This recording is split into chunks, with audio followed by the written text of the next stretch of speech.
Mateus capítulo 17. Os irmãos acharam? Está escrito assim: 6 dias depois, tomou Jesus consigo a Pedro, Tiago e a João, seu irmão, e os conduziu em particular a um alto monte e transfigurou-se diante deles, e o seu rosto resplandeceu como o sol, e as suas vestes se tornaram brancas como a luz. E eis que lhes apareceram Moisés e Elias falando com ele. E Pedro, tomando a palavra, disse a Jesus: Senhor, bom estarmos aqui. Se queres, façamos aqui 3 tabernáculos, um para ti, um para Moisés e um para Elias. E estando ele ainda a falar, eis que uma nuvem luminosa os cobriu. E da nuvem saiu uma voz que dizia: Este é o meu filho amado, em quem me comprazo. Escutai-o. Amém? Pode tomar o vosso assento.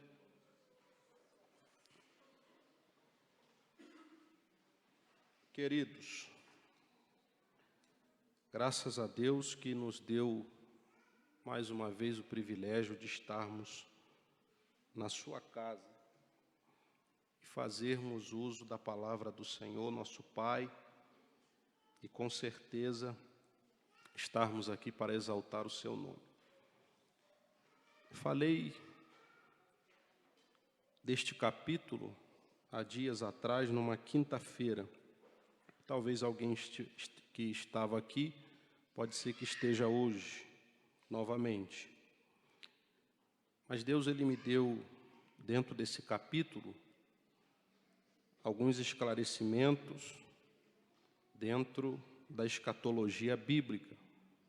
E eu achei muito interessante algumas coisas que, lendo, relendo e orando, nós estamos aprendendo.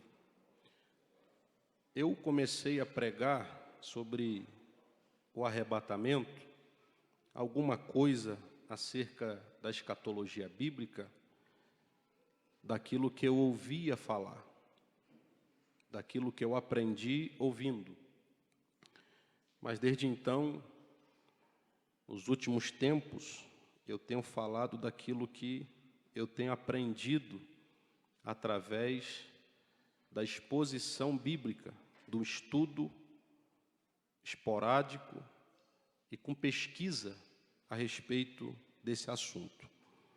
Então, baseado naquilo que eu venho estudando, eu gostaria de tratar com os irmãos alguns detalhes dentro da Bíblia a respeito deste fato. O tema que nós temos trabalhado aqui nessas terça-feiras é a respeito exatamente do aparecimento do Rei, da vinda do Rei. E, de antemão, a Bíblia vai nos apresentar, quando se fala sobre a volta, o regresso de Cristo até a terra, esse fato, ele tem 2 pontos. O primeiro ponto a ser estudado é distinto do segundo. O primeiro ponto a ser estudado é exatamente o arrebatamento da igreja, que alguns até confundem o que está escrito em Mateus capítulo 24, quando o texto diz que todo olho verá. Alguns até acreditam que o arrebatamento será desta forma, mas é um ledo engano, porque estudando a Bíblia nós vamos aprender que o arrebatamento será de fato secreto, será pessoal, ao mesmo tempo que será universal, ele será pessoal, porque Jesus vem arrebatar aqueles que o aguardam. Uma das características daqueles que serão arrebatados são aqueles que o esperam.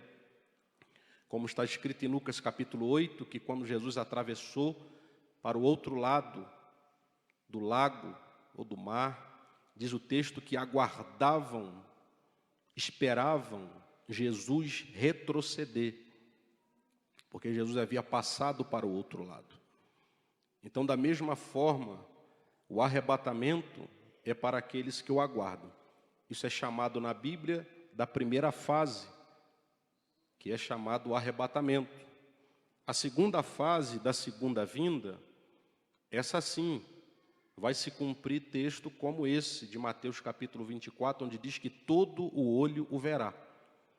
Mas isso é no final da grande tribulação, quando Israel vai clamar por Yeshua, o Messias, que significa ungido. E quando eles ainda não entregaram, como nós entregamos a nossa vida a Cristo, eles não aceitam ainda, não aceitaram Jesus como Salvador. Mas eles ainda estão aguardando o Filho de Deus, o ungido de Deus. E ele vai vir no final da grande tribulação. Aí sim, todo olho o verá, porquanto ele descerá do céu, juntamente com ele, 144 mil que foram assassinados. E diz a Bíblia que eles vão aparecer novamente junto com Jesus no Monte das Oliveiras. Quando Jesus chega, em Apocalipse capítulo 19, ele aparece em cima de um cavalo branco. E junto com ele, milhares de santos. E diz a Bíblia que é quando ele volta, porque Israel estará sitiada, o exército do anticristo estará ali para fazer guerra contra os judeus, contra o povo eleito. No caso, porque a salvação vem primeiro para os judeus. Apesar de que eles rejeitaram a salvação, mas a Bíblia diz que naquele fato é pertinente a eles, quando diz da salvação. Em primeiro lugar é para eles. Nós somos chamados pela Bíblia de gentios, somos ganhos pela pregação de Paulo. E diz a Bíblia que quando Jesus vai voltar, vai ser quando o anticristo vai tentar ser adorado dentro do templo em Israel, em Jerusalém. E diz a palavra de Deus que nessa hora Israel vai romper o pacto com ele, porque haveria uma aliança, um tratado. Mas a Bíblia diz que será rompido, quebrado. E aí é quando os judeus vão gritar, vão chamar pelo Messias, porquanto nesse momento o anticristo vai endurecer suas mãos contra os judeus e contra todos que queiram servir a Deus, que tenham perdido o arrebatamento da igreja. Vai ser um período terrível. Então, nessa última fase, é quando Jesus, sim, vai aparecer para todos os olhos verem. É bem verdade que o próprio autor, Lucas, quando ele escreve o segundo tratado, no capítulo 1, no versículo 11, ele vai deixar claro quando ele diz: varões galileus, porque estáis olhando para cima, estáis com os olhos fitos para cima. Esse mesmo Jesus que vocês viram subir, da mesma maneira vocês o verão quando ele voltar. Ali está falando exatamente do arrebatamento, mas também está falando para os judeus, no caso da sua volta, quando ele vai cumprir a segunda fase. Mas, quando nós lemos aqui, no Monte da Transfiguração, a Bíblia diz que Jesus ele vai subir, em particular, e ele toma consigo Pedro, Tiago e João. E a primeira coisa que nós identificamos aqui, que Jesus está conduzindo eles para um lugar em particular. A segunda coisa que nós analisamos dentro do texto é que a palavra tomou consigo nos dá a ideia que parece que eles estão sendo levados à força. Parece que a palavra, ele nos dá a ideia, essa palavra tomou consigo, nos dá a ideia de que ele está sendo tomado de forma brusca, ou seja, Pedro, Tiago e João, seu irmão. E veja que Jesus os conduz a um lugar em particular, a um alto monte. Vale destacar que o arrebatamento será desta forma.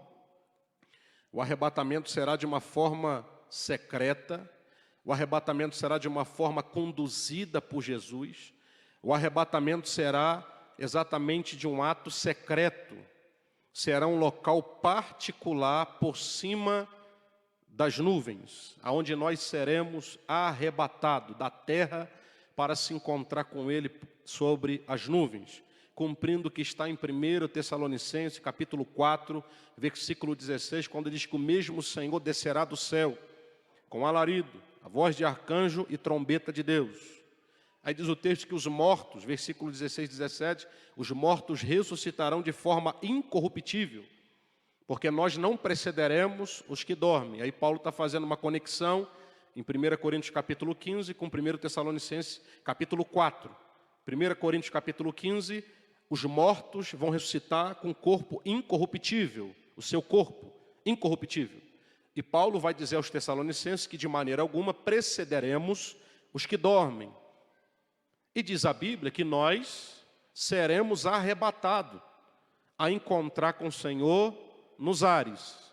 Veja que o arrebatamento, o local de encontro, vai ser nos ares. Não, nenhum olho, a não ser os arrebatados, verão. A segunda prova que os arrebatados, somente os arrebatados virão, 1 João capítulo 3, versículo 2, o apóstolo ele afirma: amados, não sabemos o que havemos de ser ainda, mas quando Ele vier, nós seremos semelhantes a Ele.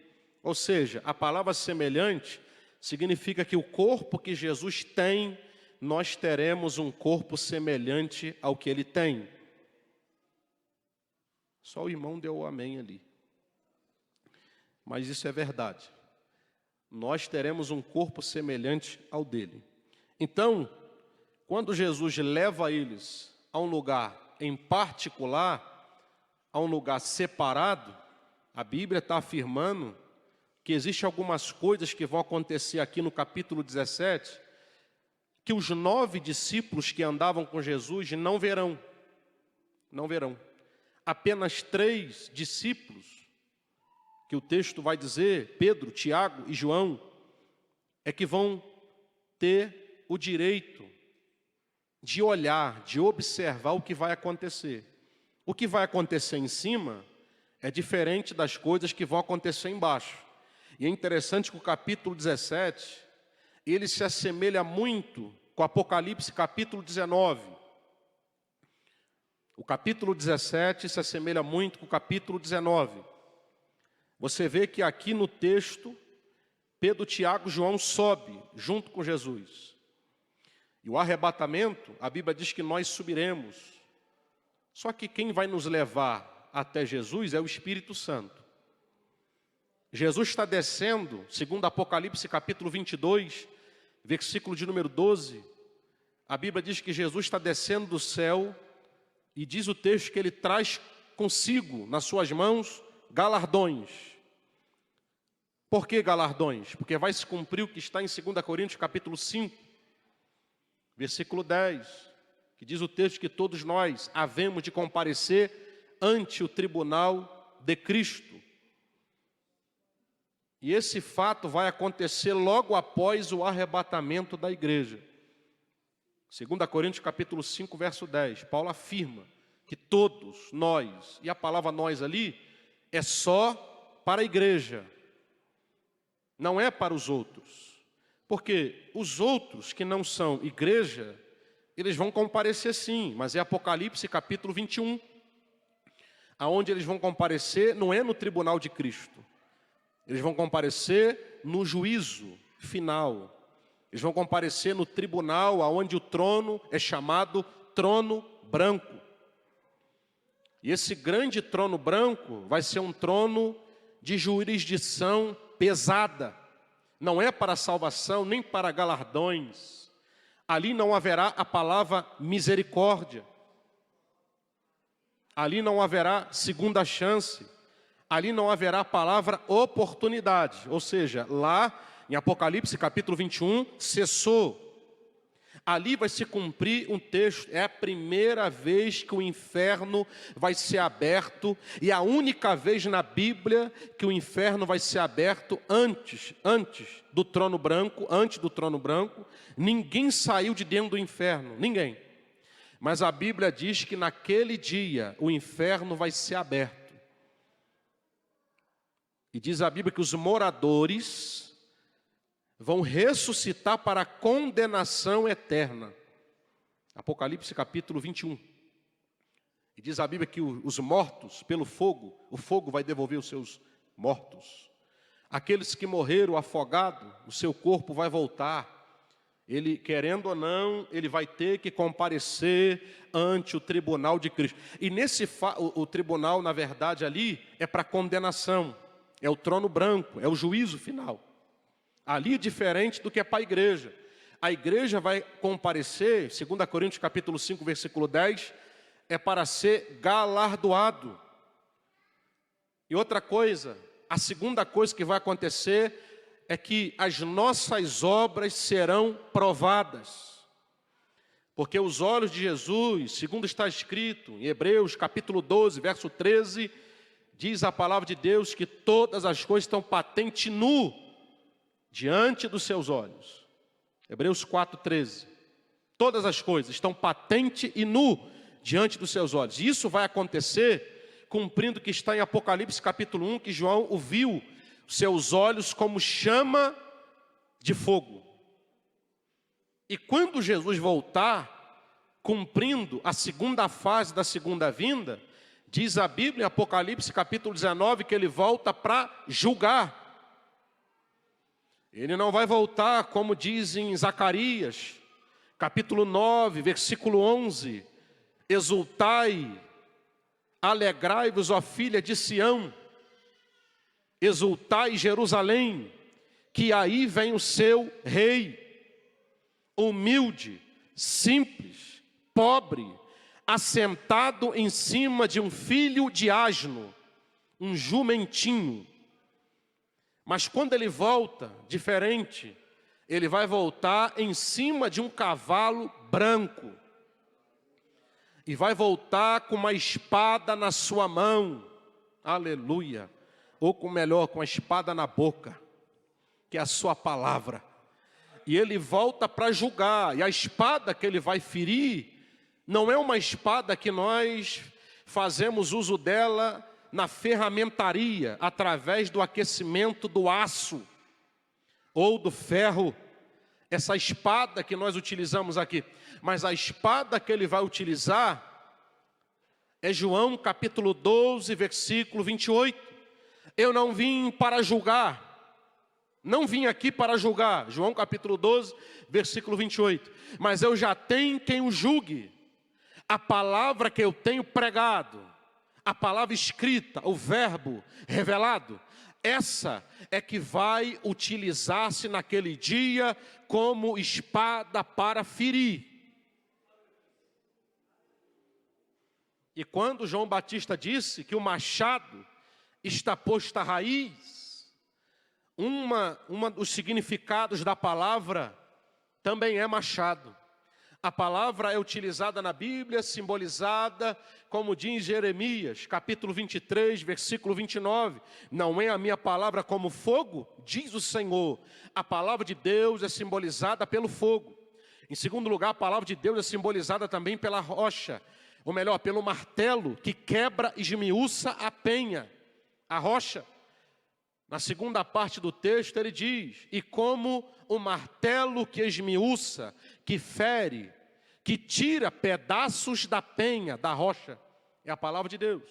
A palavra de Deus é simbolizada pelo escudo. Em Provérbios capítulo 30 ela é escudo.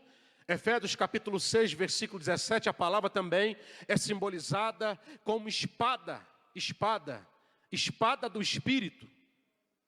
Mas a palavra de Deus, ela também é machado. E diz João Batista que o machado já está posto na raiz.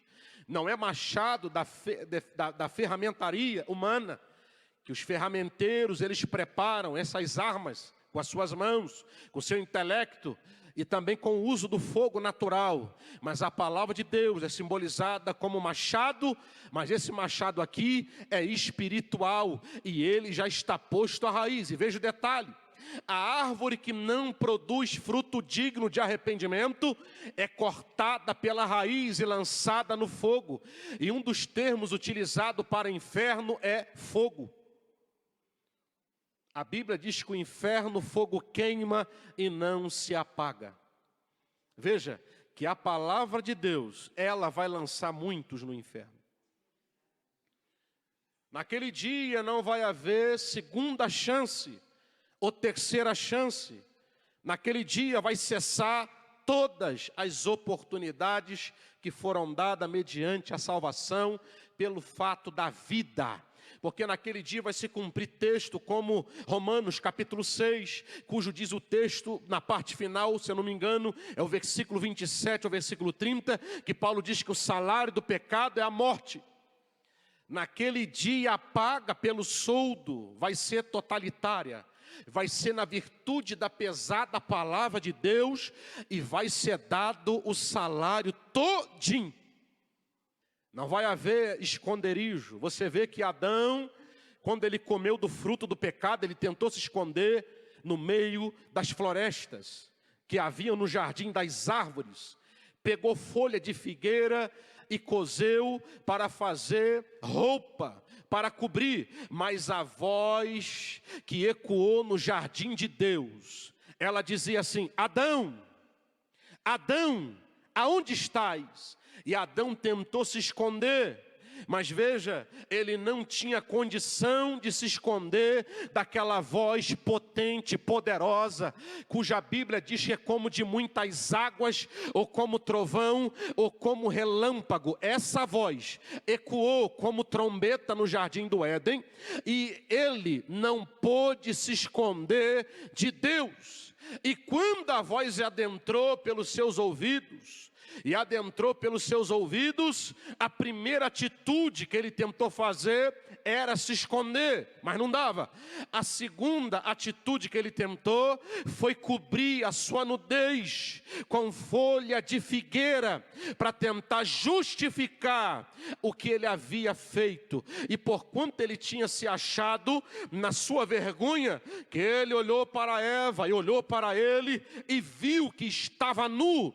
Naquele dia vai se cumprir Eclesiastes capítulo 12, versículo 13, que o dever de todo homem é, o fim de todas as coisas, temer a Deus e guardar os teus mandamentos, que é dever de todo homem, porquanto Deus há de trazer à tona, Deus há de trazer em memória todas as obras praticadas pelos homens, quer seja feita pela madrugada, quer seja feita no esconderijo, quer seja feita debaixo das trevas, quer seja feita num lugar separado onde ninguém está vendo, ou seja, também debaixo do sol, sobre a luz, aquilo que é feito aonde todo mundo dá para ver, debaixo da luz do dia, como aquilo que ninguém está vendo, que é feito nos esconderijos pela madrugada, cuja Bíblia usa um termo chamado treva, para falar de obras que são feitas no esconderijo, nos lugares ocultos, aonde os olhos dos homens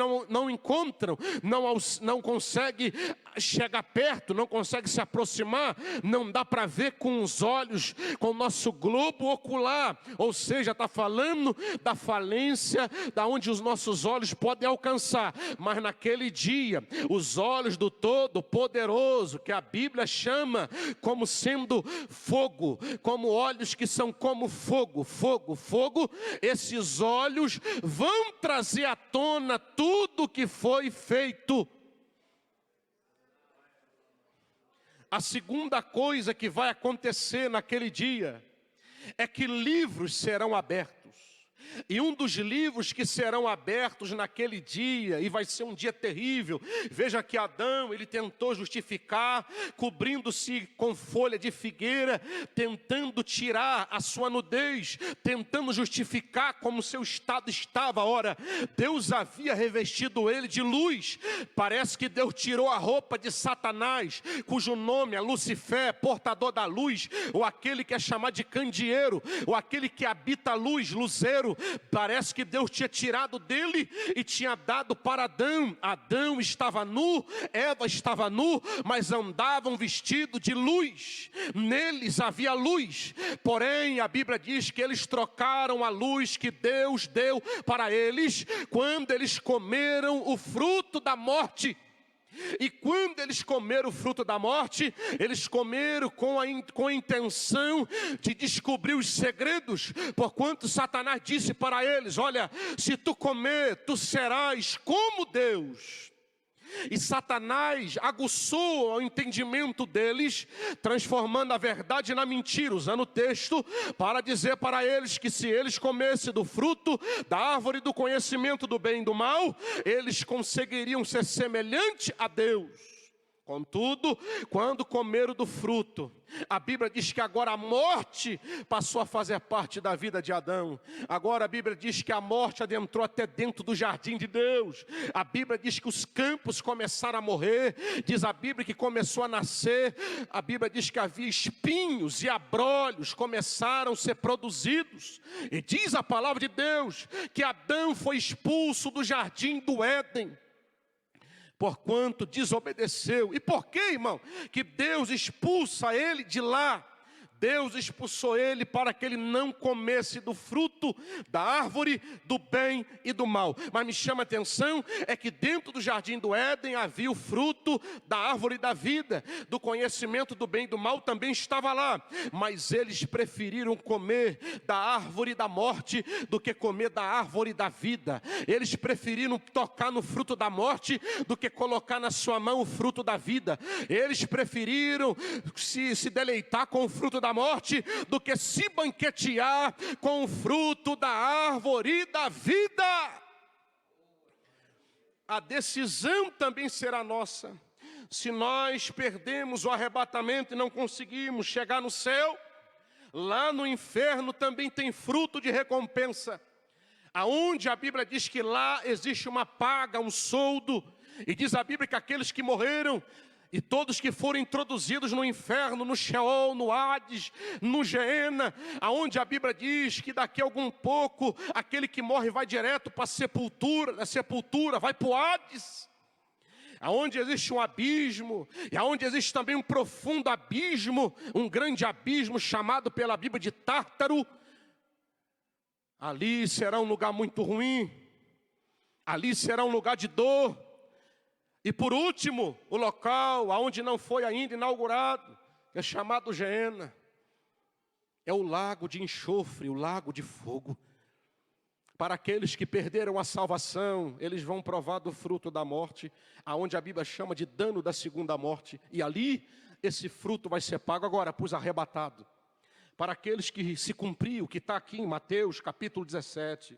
Aqueles que subir com Jesus, aqueles que subir com o Espírito Santo, que vai levar a se encontrar com Jesus por cima das nuvens, ali haverá segredos. E um dos segredos que serão revelados ali, nós vamos poder comer, logo depois do arrebatamento, depois no futuro próximo, quando nós adentrarmos ali na cidade real, aonde o Emanuel, ele estará só conosco, com a igreja.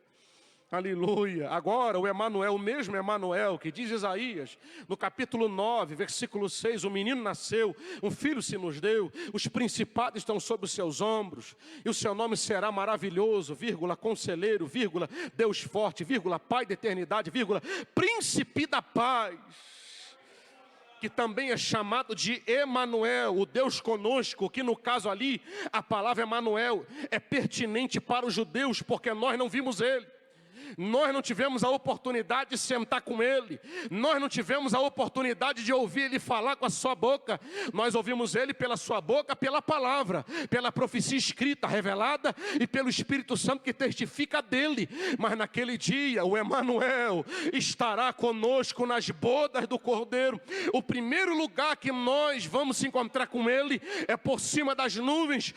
A segunda coisa que vai acontecer, nós sentaremos numa uma grande mesa, aonde estará milhões de pessoas, milhões e milhões de pessoas que serão arrebatados e receberão uma nova vestimenta, seu corpo transformado. Agora nós teremos luz no nosso corpo, como a luz que havia em Adão, nós teremos uma luz, e essa luz não é transitória, como foi no caso de Adão. Essa luz é uma luz que será eterna, que brilhará de noite e de dia. Sabe por quê essa luz vai brilhar? Porque a Bíblia diz que Jesus, ele é como o sol, e é mais potente do que o sol, que alimenta a gente aí durante o dia, que é utilizado para nós, governo durante o dia. Ele é chamado de sol da justiça. Esse sol, ele vai brilhar na nossa vida. E por que que nós teremos luz? Você sabe que a palavra serafim significa seres ardentes. Por que que eles são seres ardentes que pegam fogo? Porque Deus é fogo, e eles estão diante do trono de Deus, voando para lá e para cá. E como eles estão diante do trono, diz a Bíblia que o trono de Deus é fogo, aquele que está sentado sobre o trono é fogo, e ele também é fogo. E como que o serafim ia ficar diante dele sem pegar fogo? Não tem como. Diz Apocalipse capítulo 4, se eu não me engano, versículo 7, que diante de Deus tem 7 tochas pegando fogo, que representa 7 manifestações do Espírito Santo de Deus. Elas estão pegando fogo lá, e diz a Bíblia que da mesma forma os serafins estão pegando fogo. Irmão, já que Deus é fogo, o Espírito também é fogo. A Bíblia diz que Jesus também é fogo. Inclusive, é Ele que batiza a gente com o Espírito e batiza também com fogo. A igreja também, ela deve estar debaixo do fogo, ela deve pegar fogo. A Bíblia diz que em todo tempo tem que pegar fogo. A Bíblia diz lá em Levítico, capítulo de número 13, diz a palavra, o capítulo 7, verso 13, o capítulo 10, salve a memória, que pela manhã o sacerdote levanta de manhã cedinho e coloca lenha sobre o altar para que fique pegando fogo já de manhã. Por quê? Porque o altar de Deus tem que pegar fogo. Nós somos como as lenhas. Zacarias nos chama de tição. O que é um tição? Ou não é um caniço, um pedaço de cana que está pegando fogo? Diz Zacarias que nós somos como um tição tirado do meio do fogo. A Bíblia Sagrada diz que Deus faz dos seus ministros como labareda de fogo. Deus faz dos seus ministros labareda. Deixa eu ver se alguém aqui está pegando fogo. Será que tem fogo aí? Tem fogo do Espírito aí? Tem fogo. Esse fogo é o mesmo fogo que queimou nas entranhas de Jeremias no capítulo 20, quando ele estava quase desviando.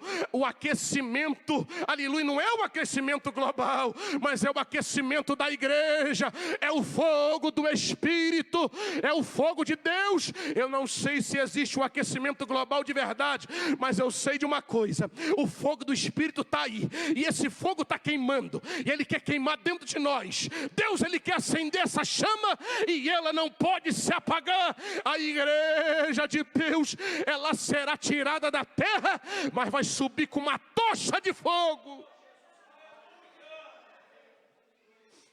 Aleluia.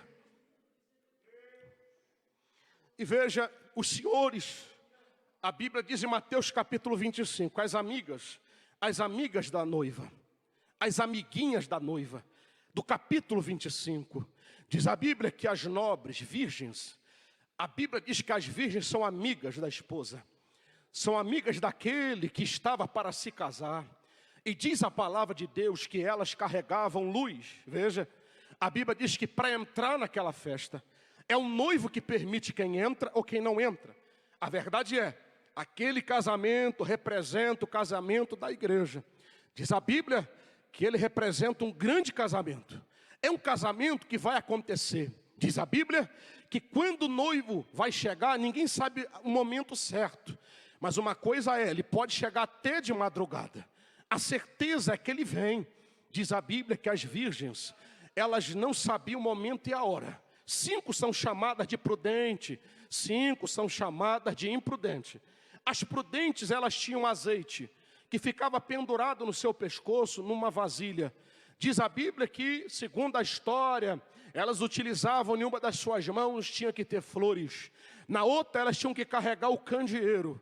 ou luzeiro, que era exatamente para iluminar o caminho, porquanto o noivo viria a qualquer momento. E se atrasasse pelo momento da extensão da hora, elas precisavam ter azeite para colocar na luminária, e precisava estar com luz acesa. Por quê? Além de iluminar o caminho, o candeeiro na mão delas tinha que iluminar o caminho, mas também Jesus, a Bíblia diz que o noivo, aquele noivo é muito exigente. O noivo de Mateus capítulo 25, ele só deixa entrar na festa quem ele reconhece pelo rosto.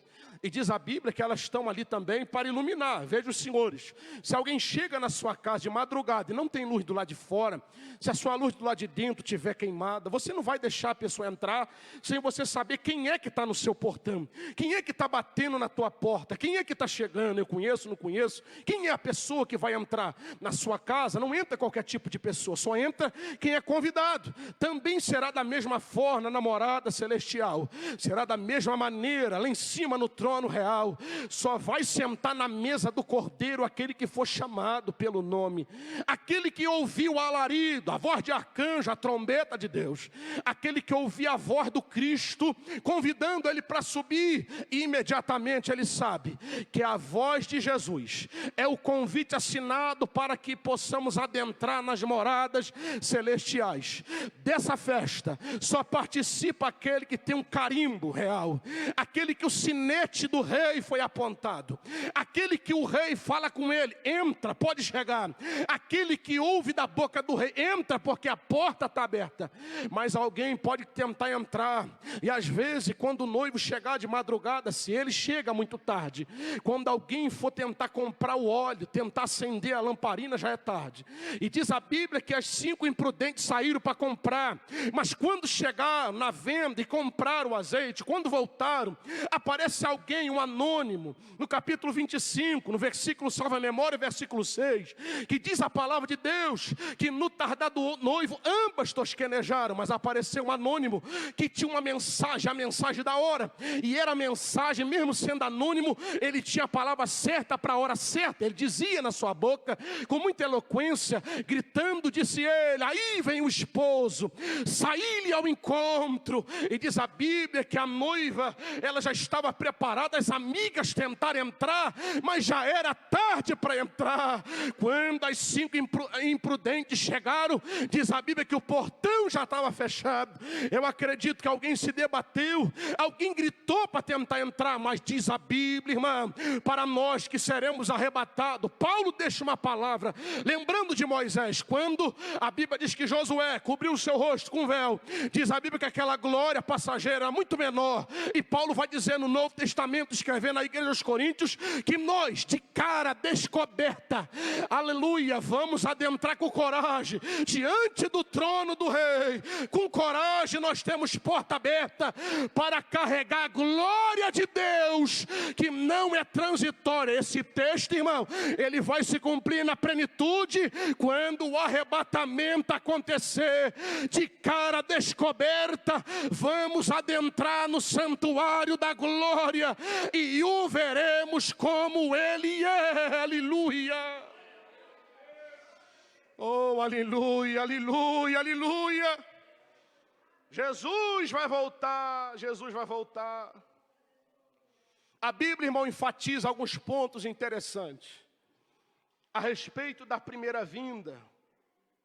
Quando o primeiro texto sagrado, Gênesis capítulo 15, informa que Jesus viria, a Bíblia diz em Gênesis capítulo 3, versículo 15, que nasceria um que esmagaria a cabeça de Satanás, a serpente, o traíra, o traidor, o astuto, aquele que usa suas astúcias, o seu poder maquiavélico, o seu poder de convencimento, sua cauda, a cauda do dragão que arrancou a terça parte lá do céu. Esse mesmo, o antigo dragão, o dragão, melhor dizendo, o grande dragão e a antiga serpente. Esse, a Bíblia diz em Gênesis capítulo 3, versículo 15, que ele viria. Então nós entendemos, em primeiro lugar, que ele vai vir para esmagar a cabeça de Satanás. Em primeiro lugar, Jesus vem, ele vai nascer, e a primeira vinda dele, ele é chamado de Emanuel. A primeira parte da Bíblia informa que Jesus vai nascer, E a primeira vez que ele vem exatamente para esmagar a cabeça da serpente. Mas a Bíblia diz que isso ainda não aconteceu. Mas é o primeiro texto que informa sobre o aparecimento do Filho do Deus Todo-Poderoso.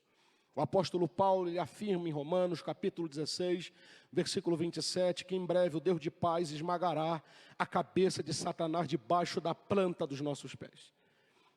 E esse texto vai se cumprir. Mas o primeiro pisão Satanás já tomou, deve ficou muito tonto. Quando Jesus no Gólgota, quando Jesus colocou aquela coroa de espinho na cabeça, que pisão. E a pisada de Jesus, meu pé é 43, eu acho que já pesa bastante, né? Se eu der uma pisada em alguém. Mas imagina o peso do pé de Jesus. Imagina o que Satanás sentiu quando Jesus pisou.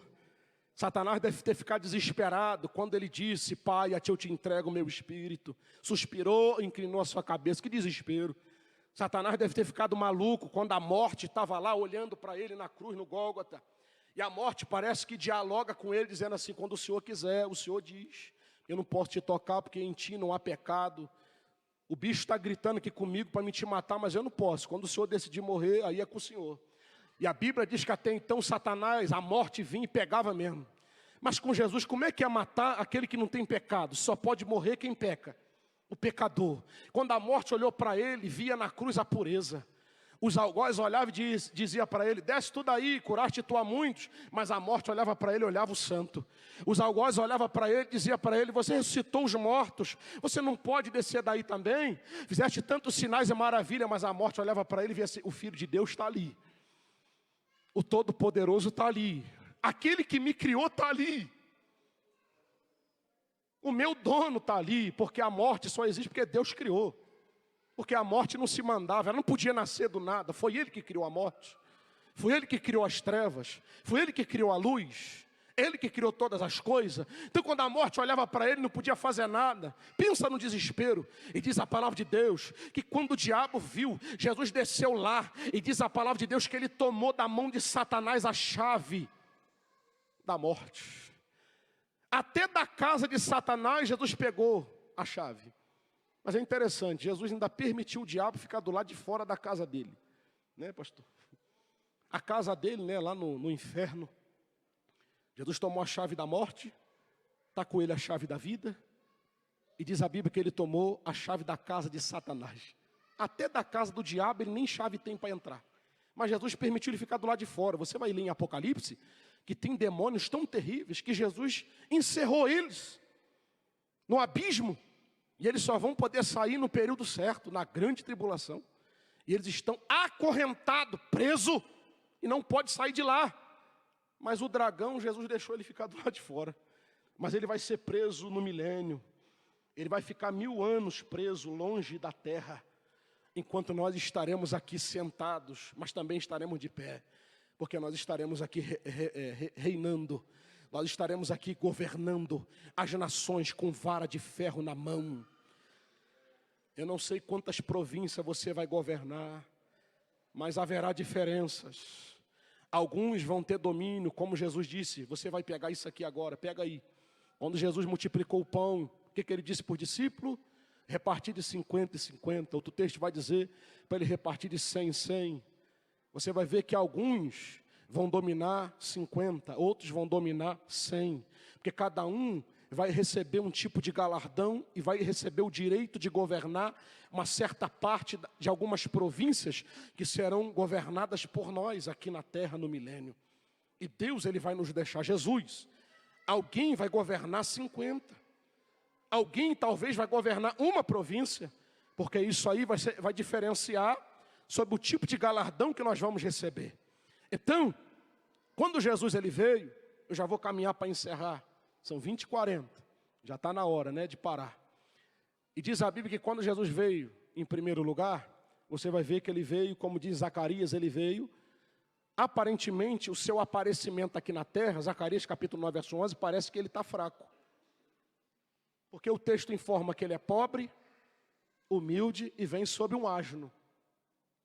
Porque existe uma diferença na primeira vinda de Jesus na terra e da segunda vez que ele vai pisar aqui na terra. Na primeira vez, ele veio para morrer. Ele veio para morrer. você vai ver que ele veio na primeira fase como ovelha muda. Ele veio como ovelha.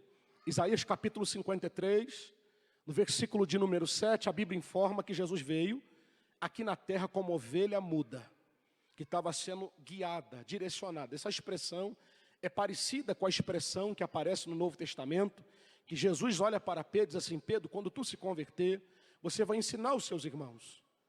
E Jesus um dia disse para ele: olha Pedro, quando tu era menino, quando você era jovem, você ia para onde você queria.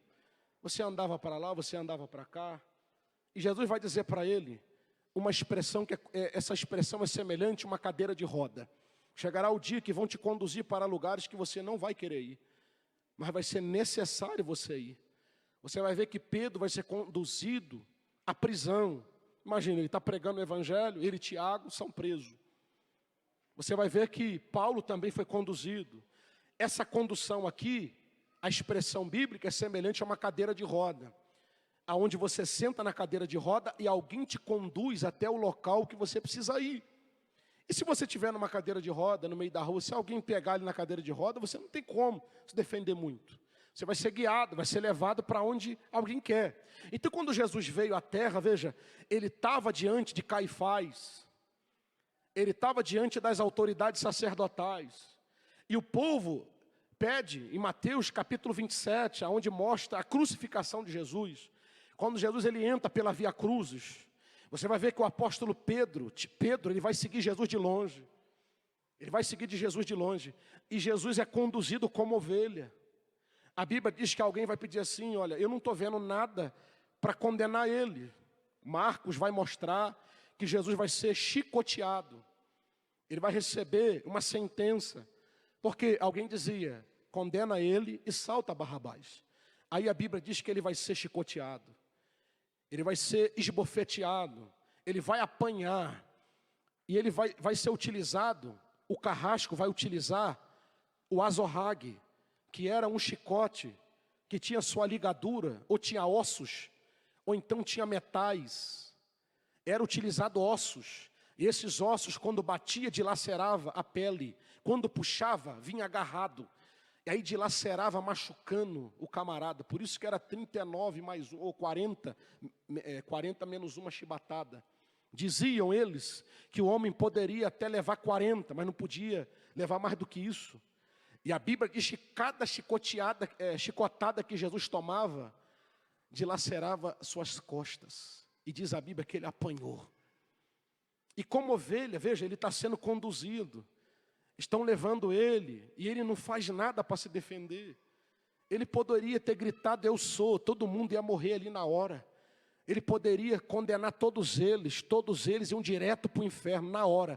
Era só ele mandar com uma palavra. O mesmo centurião que disse: basta apenas uma palavra e meu servo será curado. Ele poderia sentenciar qualquer um a ir direto para o inferno, mas ele não fez isso, ele aguentou. Então, na primeira vinda de Jesus, ele veio para morrer. Ele veio para segurar o cálice da ira de Deus sozinho.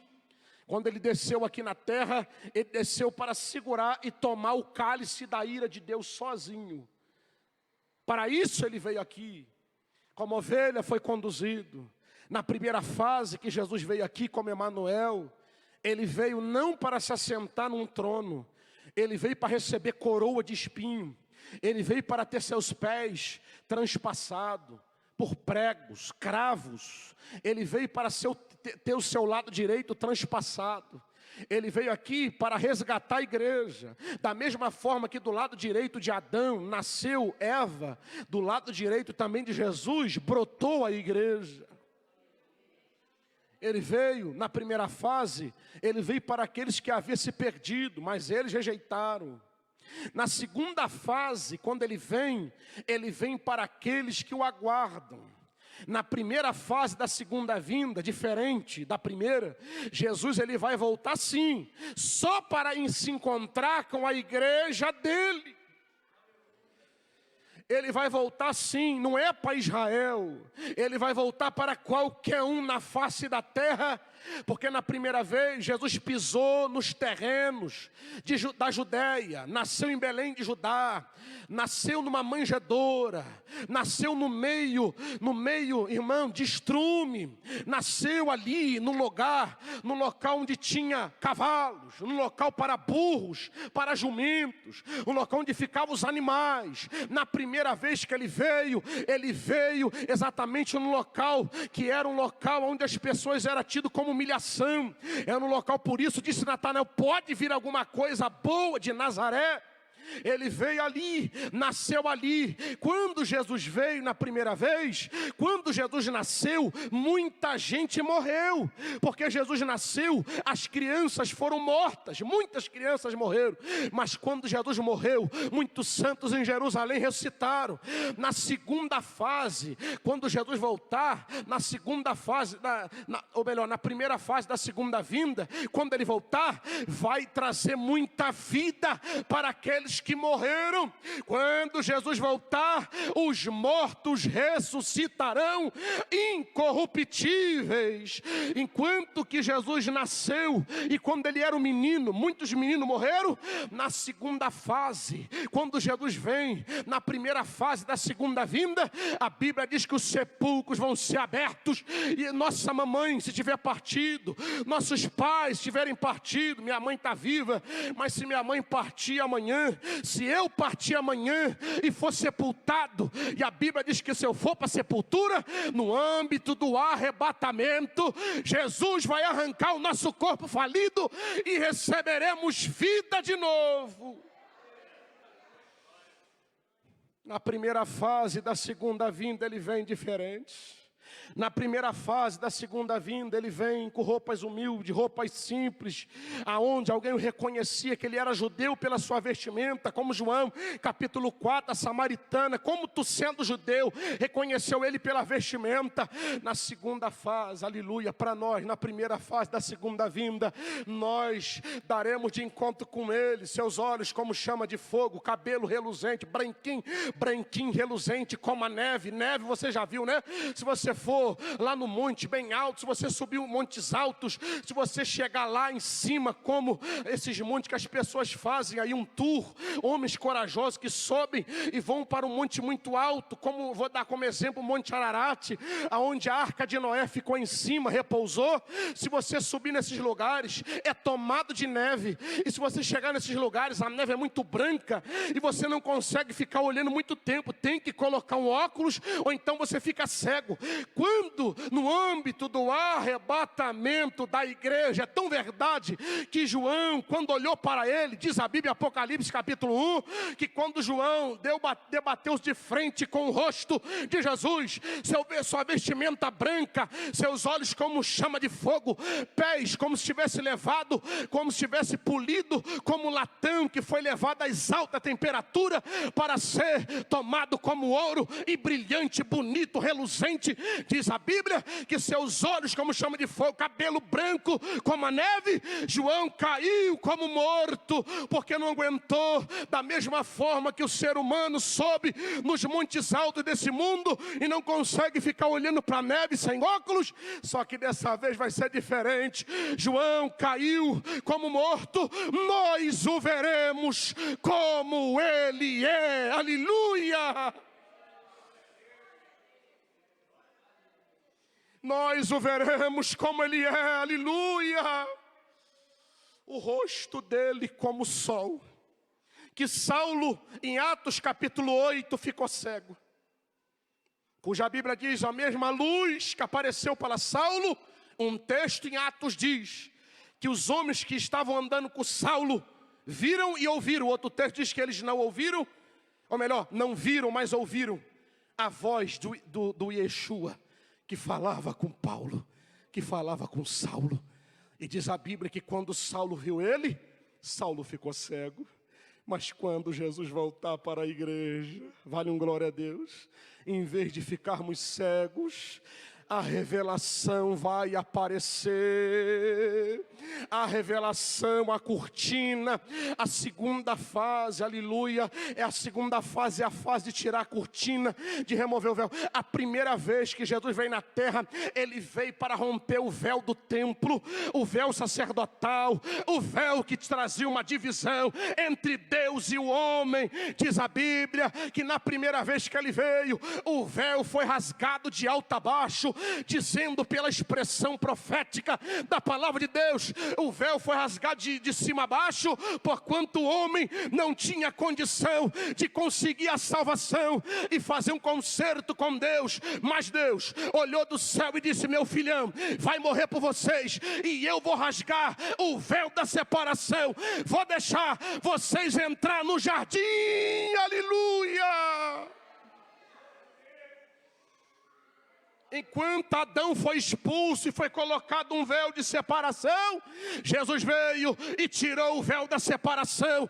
Mas quando ele voltar, na primeira fase da segunda vinda, nós adentraremos nas regiões do segredo, do mistério, do oculto, daquilo que os olhos humanos não podem ver, cuja Bíblia diz em 2 Coríntios capítulo 12, que o apóstolo Paulo adentrou lá dentro, mas quando ele tentou falar, diz a Bíblia que foi-lhe posto um espinho na carne, para quando ele fosse falar, o espinho esbofeteava. E diz a Bíblia que não foi-lhe dado o direito de falar de nada que ele viu lá em cima. E diz a palavra, que diz o texto sagrado, que Paulo, ele viu, mas olha o que ele vai dizer em 2 Coríntios capítulo 12, eu vi coisas inefáveis, infalíveis, que não é lícito dizer aos homens. Da mesma forma que Apocalipse capítulo 10, vai aparecer os trovões, e João interpreta com toda a propriedade, ele entende o que ele ouviu a respeito dos trovões, que é um mistério para os teólogos, e muitos ficam batendo cabeça querendo descobrir o que os trovões falaram, sendo que o próprio João não trouxe a revelação. Por que o teólogo quer saber? Sendo que está escrito no capítulo 10 de Apocalipse, que Deus mandou ele colocar um selo. O anjo disse para ele: sela. Ó, o que tu ouviu, tu não conta para homem nenhum e nem registra. É segredo. Está selado. E diz a palavra de Deus, Deuteronômio 29. Mistério. Deuteronômio 29, 29. Mistério pertence a Deus.